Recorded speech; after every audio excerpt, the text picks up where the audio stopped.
What if the world wasn't broken, but working exactly as designed, just not for you? What if the confusion, the endless rules, the silent authorities, the feeling of guilt without knowing why, what if all of that wasn't a glitch, but the system itself? That feeling has a name, and once you recognize it, you'll start seeing it everywhere. This is the world Franz Kafka described, not as fantasy, not as metaphor alone, but as a quiet, suffocating truth about modern life. This is what it means to be Kafkaesque, and why most people misunderstand it. At first glance, Kafka's stories feel absurd. Men arrested without charges, trials without judges, castles that can never be reached, bureaucracies that explain nothing yet control everything. But Kafka wasn't trying to confuse the reader.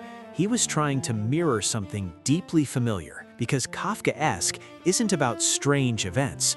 It's about a feeling, the feeling of being trapped inside a system you didn't choose, can't understand, and can never fully escape. And here's the unsettling part. The more modern the world becomes, the more Kafka makes sense. Franz Kafka lived in the early 20th century, long before digital surveillance, corporate bureaucracy, and algorithmic decision-making. Yet his work feels uncannily contemporary. Why? Because Kafka understood something fundamental about the psychology of power and the fragile position of the individual inside it. In Kafka's world, authority is everywhere and nowhere at once. There is no clear villain, no single tyrant to overthrow, just procedures, rules, offices, and invisible hierarchies that seem to operate on their own logic. This is what makes Kafkaesque power so disturbing. You can't argue with it, you can't confront it, you can't even fully locate it. Take the trial. Joseph K. wakes up one morning and is arrested.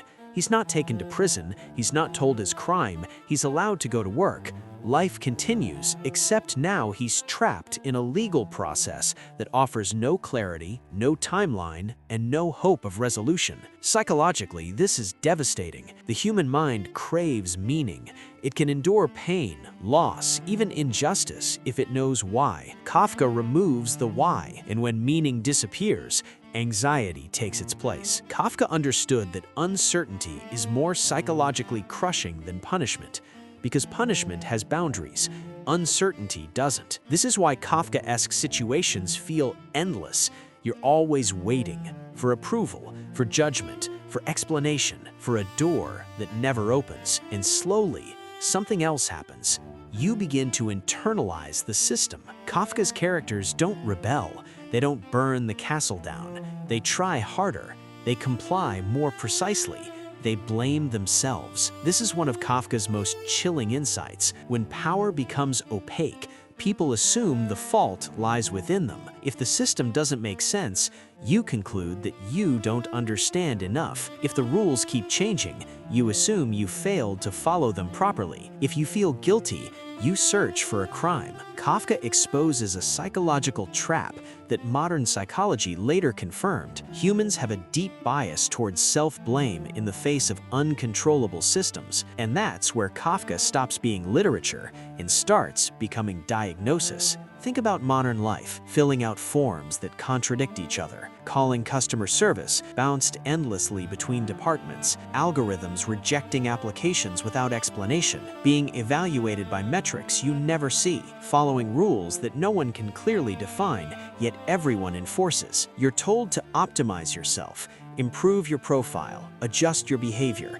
be more efficient, more productive, more compliant, but the standards keep shifting. Kafka understood this before the age of screens. He saw bureaucracy not as a neutral tool, but as a psychological environment, one that slowly erodes the individual's sense of agency. In a Kafkaesque world, freedom isn't taken by force.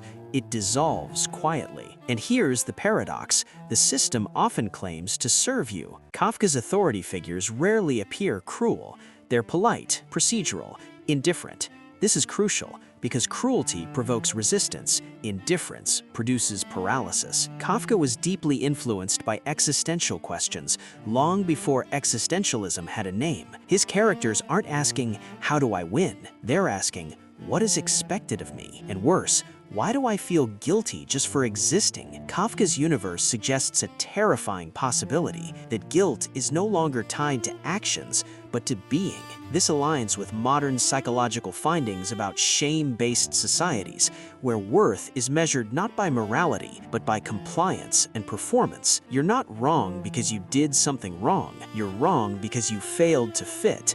And fitting is never fully defined. Kafka never offered solutions. That's another common misunderstanding. He wasn't prescribing rebellion. He wasn't teaching escape. He was revealing a structure where meaning is promised but never delivered, where systems replace gods, where rituals remain, but purpose disappears. And yet, Kafka doesn't let us off the hook, because there's another uncomfortable truth in his work.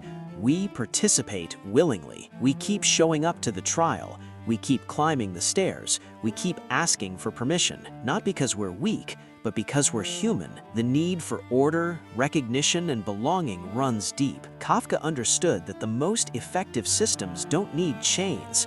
They need hope. Hope that if you comply just a little more, clarity will arrive. It rarely does. So what does Kafkaesque mean today? It means living in a world where power is abstract, rules are endless, and explanations are optional. It means feeling watched without seeing the watcher, judged without hearing the verdict, responsible without knowing for what.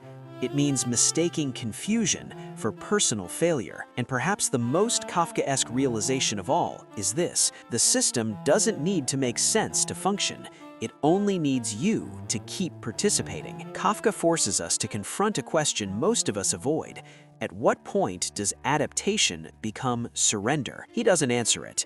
He leaves it hanging, unresolved, uncomfortable, alive. And that may be his final lesson, that awareness doesn't free you, but it changes how you suffer. Because once you see the maze, you stop believing it was built just for you. And in a world that thrives on silent guilt, that realization alone is quietly revolutionary.